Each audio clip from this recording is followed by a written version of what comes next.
sooner rather than later. Let's get to the main event here. John Cena defeating CM Punk to retain the WWE Championship. And we talked about interference earlier, Maddie, with Solo Sikoa and Jacob Fatu. But this one, good Lord, man. Look, I haven't been overly critical of WWE in a hot minute. Holy fucking overbooked, Maddie. Holy fucking overbooked on this one, buddy. I didn't think it needed it, man. I didn't think it needed it, but what did you think about this and all the run-ins and interference and where this story went? So I think I'm kind of in that same boat on run-ins. They've been overdone so much. Every week we're getting run-ins nonstop, and it's multiple matches, and it's always the main event. Like, it just never stops. So I think it's really taking away for something that could be really special. Speaking of special, I think this match between Cena and Punk, like, they might be the best dancing partner for each other I've ever seen. It's up there. I think it's up there for sure. That was, in my opinion, since Cena's came back, that was his best match. In-ring, psychology, everything. He looked like old John Cena, the way he was moving. It was the most, and so even though it was such a slow build, man, they went at each other quick. Oh, they went at each other so quick. And for Punk to do what he did on Friday Night SmackDown with Punkonomics and coming out there with the jersey and the old school John Cena entrance, and dude, just talk about igniting exactly where they left off all those years ago. So good. If you told me we got that, I guess we're probably not getting Punk and Cena again. Look, we're halfway through John Cena's run. We're literally halfway through. So he's got like 18 days left, whatever it is, right? And we're just talking about appearances. I think we're only going to get maybe 4 or 5 matches left out of John Cena's run here, man. I know, it's crazy. And so do you give Punk another one? I personally would be fine with it. I don't think we're getting it, but man, for everything that they did, just those two, loved it. Yeah, I think that was the Smosh finish is what it is, but I love this match. I loved just the chemistry these two have, and just Cena playing with the crowd, maybe kind of tweening on being a face, and then Punk with the handshake. Like, everything in this match, like, this was theater to me. This had me hooked.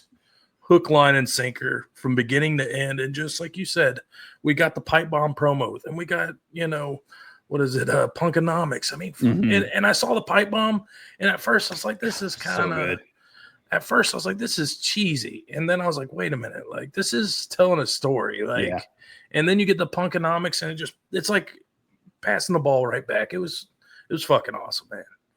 Yeah, no, I enjoyed that, and I'm so glad you brought it up because I almost missed it. I know we talked about it earlier in the show, but John Cena kind of given those hints where he didn't. It was the title, right? That he ended up not using the title, which he's used like every time. And so you're like, wait a minute, what's happening with Cena here? And then that's where things kind of went off the rails, and that's why I was like, man, I kind of didn't need, the rest of the interference because I want to know what was happening with that storyline. But then it seemed like it took a hard pivot.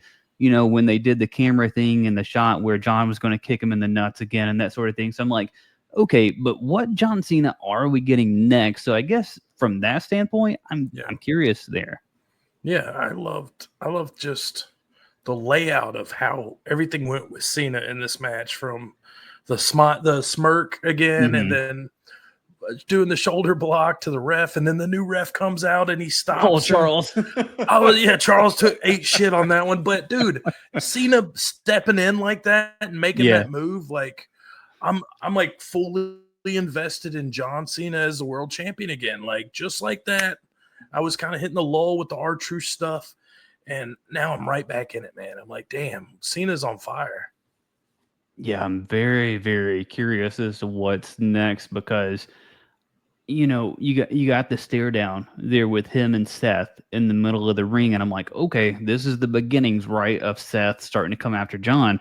But then on Monday Night Raw, you get Seth confronting Gunther as well. So I don't know if that is just to keep Seth in the picture of basically the main event of whatever's going on, right, regardless of what title he's taking. To me, I think this is the start of planting of seeds of Seth going after John. Like, I just think that's overall bigger. And maybe I'm wrong, but Gunther is, relatively new as a champion again. I think there's plenty of fresh matchups there for him to explore. And if you're giving me one of the biggest stories out of WrestleMania, which is Seth Rollins aligning himself and building this new group, what's the biggest thing he can possibly do? Take that title the last time from John Cena. Yeah, I think we're getting close to the point where we need to reevaluate this Cena's final run fantasy booking wise, because we're getting to the point where we've got to pick who he's got left to face. Yeah, because we're gonna we pretty much know SummerSlam, so it's after SummerSlam is what we've got, which is what, 3 months. So what happens from SummerSlam on, and who? Like, it's going to be Rollins at some point. He's got to have the gold. It just makes too much sense. Or, dude, I don't know. I just don't know the story with him and Punk. Like, it never ends. The Roman Reigns story, it never ends. Where are we at with these guys? Like, we got AJ Styles sitting there. We've got new talent like Braun Breaker. We've got a Joe Hendry, maybe. Maybe it's somebody down in NXT that Cena gives some rub to. And there's so many possibilities, and there's just simply not enough time, not enough dates to build these stories, and we're literally staring down and like, who's his last opponent? It's really not that far off anymore. So